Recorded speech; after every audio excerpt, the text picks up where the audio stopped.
when you sold Yo-Yo in your own admission, you weren't worried about going bankrupt anymore. So clearly there was enough there to sort of sustain yourself. Some people, when they get there, it just whets their appetite for more. It's the way they objectively measure themselves. It gives them a sense of how were you able to get off that treadmill? You know, how weird is it that I know billionaires, that I'm friends with billionaires?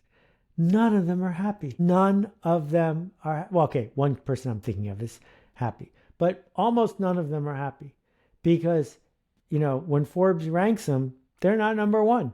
And when they see that there's somebody with a bigger G whatever, they're not number one. If your goal is to be at the front of the parade, you are playing a game you just can't win. It's empty and it's self-referential, and nobody writes books late in life that says, I'm really glad I compromised so many things so I ended up with even more money. No one says that. So what we have is this culture where people who are a little bent or a little lazy about meaning decide that winning that game is more important than anything else. And amplified by Milton Friedman and Forbes magazine, they have persuaded the rest of us that that's the point. And it's not the point. And there were plenty of people who were very happy on this planet before the first billionaire arrived. And there's no correlation between this kind of super success of being a serial entrepreneur who's doing it all over again for the paycheck and happiness. So I get it. It's the lazy, convenient, easy way where you can justify your behavior. But being mindful, sitting with the noise in your head and coming to grips with what you're capable of, you've earned the right to do that, and you shouldn't blink. Hearing you talk about the entrepreneur who's running a company and the love of creativity has been sucked out of the business because it's grown to a point where it's just become too complicated, and they decide to sell, and they're in their room with their puppy for a year and they're trying to figure out what to go do next. I think I've seen a couple of different potential avenues that they've chosen. Try to repeat what they've created and start another company. Another is to de-risk and freelance. And they don't always call it that, but you've written extensively about the difference between a freelancer and an entrepreneur. And I just wonder if you might share that for folks to sort of really think through deeply about that difference.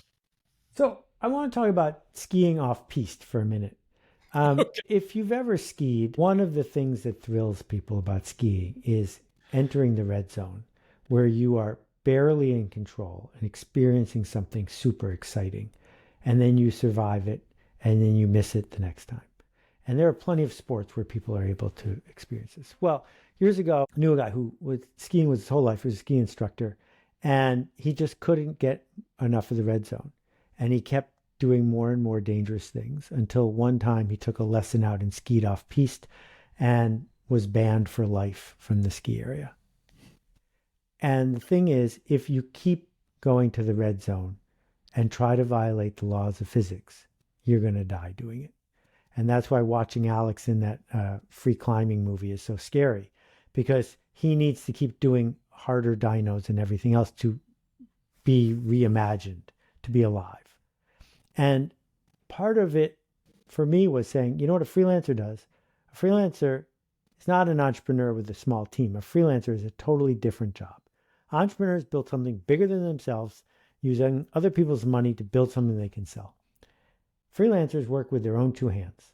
If you go and see Glenn Gould play in concert, it was Glenn Gould playing the piano, not AI, not a stand-in. His job wasn't to hire someone who looked like him so he could go make more money. His job was to play the piano that day. And the daring moments for, Keith Jarrett or whoever it is, was, what's he going to play now? How long is this breath going to take? And maybe it's a slightly bigger auditorium, but the thrill is in that moment. And so I've been a freelancer off and on my whole career, and it's thrilling, but the stakes are smaller because I'm not playing with the livelihood of 4,000 people. I have a project and it's going to ship, and maybe it's going to work or it's not. That's scary and thrilling. Okay, let's go do it again. So I am a big fan of resilience. I think resilience is underrated. And if you want to get in the red zone, go get in the red zone, but figure out how to make sure you have a net, because It doesn't make any sense to need to do it in life or death situations, because the problem with life or death situations is sometimes you don't get life.